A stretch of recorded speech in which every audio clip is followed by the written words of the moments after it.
One thing that has just been an absolute lifeline for me over these brutal months has been people taking themselves less seriously. Thank God, like everyone needed to. You don't belong there, mate. You belong in there. But then the real gems have been the people that have taken themselves more seriously somehow. I didn't think it was possible, but then they went and learned guitar. Song by Paolo Nutini. Smile on your face lets me know that you... Honestly, it's so shit, it's just made my day. I fucking love it. People need to rein themselves in a bit on the broadcasting. Like, why does coronavirus mean it's a good time to start a podcast? It isn't. The other thing that's just not a good situation is the way that really unfunny people, just people that are just not a laugh at all, yeah, never have been, all of a sudden they're getting a bit fruity with the backgrounds of their Zooms, aren't they? That's mental. And to see them expressing themselves like that, that's meant a lot to me. I love it when real fucking boring fucks get to express themselves. It's great. It's great to see how little imagination they have. Maxime Chablos bloody did a moan. Well, I didn't really. He put his face in the water. He had a face wash, but the rotation was there, and I'd be surprised if he doesn't do it this year. Mega loops on a foil seem to be becoming more of a thing, and I don't really know why, but they do seem to. This guy blatantly didn't ride out of it, did he? Let's be honest. He didn't. That's why they cut it, but still a good effort. The Christoph tacked that fucking one trick, yeah, that like everyone that doesn't know anything about kiting got really excited about. Oh look, did you see that? He went up a wave unhooked, yeah? I can see how a complete idiot would find that impressive. But for Christoph Tack, that is just fucking easy. Everyone getting all excited about that, sort of like going mental when like a band's on stage tuning up their instruments and you thinking it's some sort of like musical breakthrough. Lewis Crathen and Aaron Hadlow released a strange video. How's it going? With all the excitement, don't forget the importance of social... It was just like watching a safety video on an airplane, in that we already know all the stuff and we're looking at them thinking, why are you doing that? And the bit where they say, yeah, make sure you put your own mask on first, and you think, of course. Social media, known for being impossibly shit, it does have one perk, I've realised. I really get great amounts of joy from sending pro kiteboarders sort of patronising tips and trick guides to my friends. Right, so this is how to do a regular jump. Now if you don't know what these grabs are, the nose and the tail are fairly self-explanatory. The best one ever was when Ruben Lenton was in Brazil. He was doing a week holiday of how to loop with a load of kooks, and he was putting footage up of these people doing their first loops, and they were like minuscule loops, like the smallest ones ever, and I would just send them to my mates being like, it's a bit weird, didn't know you were on holiday with Ruben. Sam Light did a whole video on his best spots. There's some amazing hotels right at the kite spot on Le Mans, so it's a great place to take the missus. The one drawback is it's quite expensive. It's just really far from everywhere, so you kind of need to go there for a long time. Oh, and it's also quite expensive. This is the ultimate action sports town. It's just super expensive. Oh, for fuck! I'm really hoping as the lockdowns begin to ease that we start to see less and less workout videos. I don't like being told what to do at the best of times, let alone by a sweaty idiot. There's been a few times I have enjoyed them though, like when Aduri kept looking at his mate. Aduri was confusing workouts with staring contest, and I think it must have got pretty weird in that room. I also enjoyed spotting Get High with Mike's erection, and then he is doing press-ups, with it, and I think he maybe thought no one spotted it, but I did, and I'm putting it in this video. It's probably a permanent dent in that patch of grass now, thanks to Get High with my kite. They probably would have had to get a golf groundsman to come after and just like go around the dent.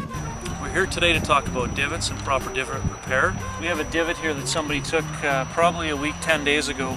Things weren't all shit though. Alexander James Lewis James, he released a video and it was very like his always are. They enjoyed doing grinds, and there was a lot of grinds, and there was a ramp as well, and that was, I liked that bit more when they did the ramp.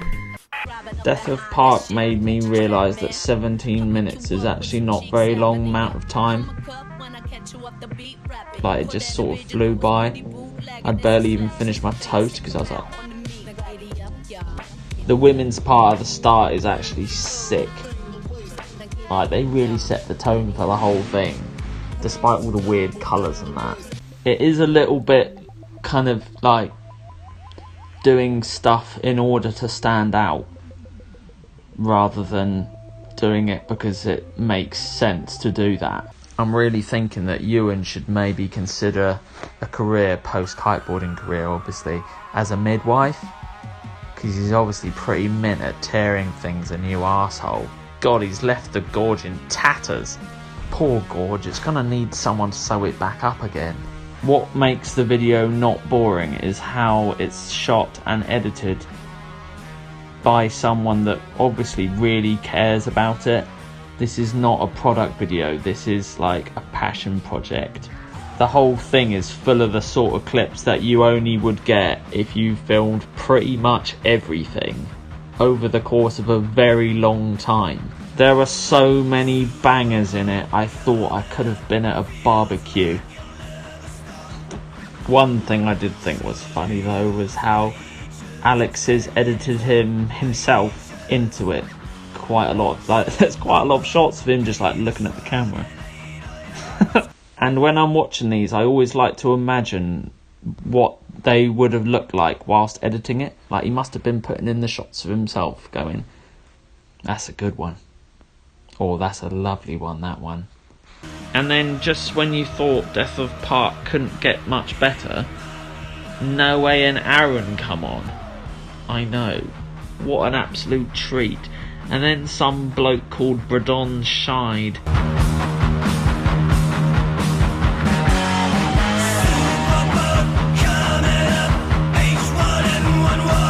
Not Future is like this. It's like this. Don't really know what it is. But I was relieved to find that even Noe Font, one of the founders of Not Future, also doesn't know what it is. What is Not Future? I'm sure a lot of people are wondering, for the people who don't know.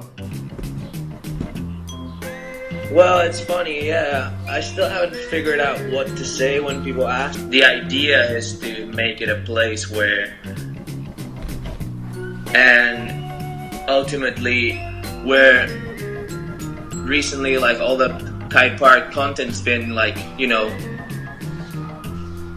Basically, I think it's so cool, no one knows what the fuck it is.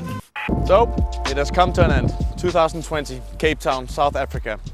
I am gonna sit in this camper van with the North International Pro Team, and we're gonna go through a bunch of questions that a lot of fans around the world has sent us.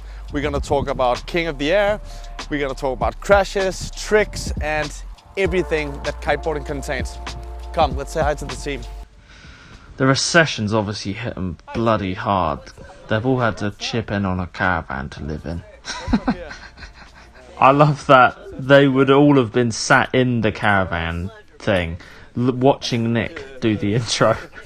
I would have just been cracking up trying to put him off or something as he does it. Actually, I would have made a competition where you like have to get a certain word into the whole chat, like subterfuge or something. Anyway, the chat starts with Nick asking the most unpersonal question ever. Here's the first question. That's a personal question from me to Jesse.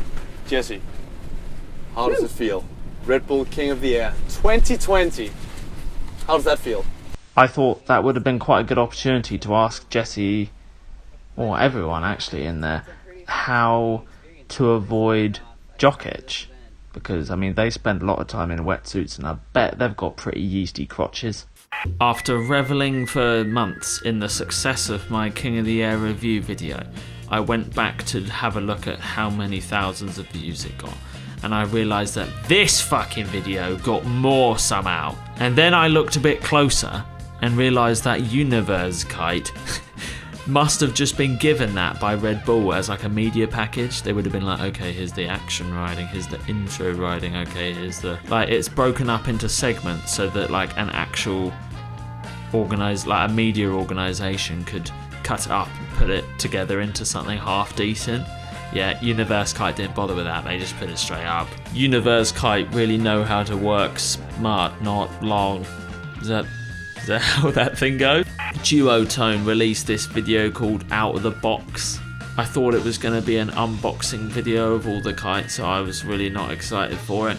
But then I realised that Mika does fucking massive slim chance in it, and that made it a bit better. In every silver cloud there's a line, and I think for the GKA female competitors, it's that they didn't have to turn up to the events. Yeah, I think it must be quite nice to have a few months off where like Mika isn't making them all look like dicks all the time. Like, that must really get them down. They're like, how is she so much younger and so much better? And the GKA has announced that they're going to aim to try and run the tour stops from October onwards, the first one being in Tarifa. Last year's GKA series was actually quite banging. I think the GKA did need a bit of time off anyway, because they were thinking about bringing in a hydrofoil tour, like freestyle foiling, and if that isn't a sign of fatigue, I don't know what is. So good to have a bit of a rest so they can reconsider. Yalu Langari they went on a pirate ship and did a lot of sitting around on it, talking about how there wasn't any wind. But then when there was wind, it was nice because they went kiteboarding.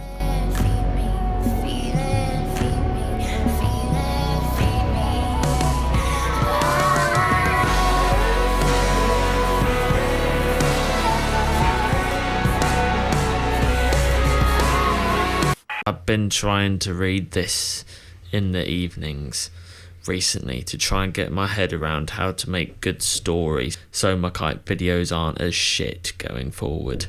It is really long and really boring, but I think what it made me realise was that in kite videos, when the pros are all sitting around because it's not windy, that's not interesting for the audience. Day number 5 on the boat and it's flat. Shakespeare, absolute trooper, isn't he? He's done us a solid there, because now, going forward, you know, post-corona, I'm thinking no kite video should have any mention of how boring it was when it wasn't. And this is a worthy mention. Should we come up with a name for this? Hottest shit of the thing is what we'll call it. Yeah. And our star this week is, drumroll Jason, it's Julian. It's Julian, and he broke his back very bad last year doing Hectic Big Air, and he's made a return video. He didn't hold back, did he? Look at that. Considering surely the physio saw that and was like, oh fuck, what? There's always the few times in a professional kiteboarder's career like mine where viewers flabbergasted. And I've been that now that Pete Cabrina has done a Chapter 2 edit. Pete Cabrina's edit. Yes!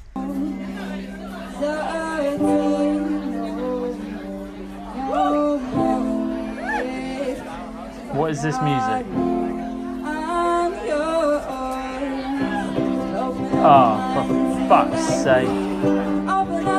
Oh my god, horrible, horrible. Skip it. It's just him.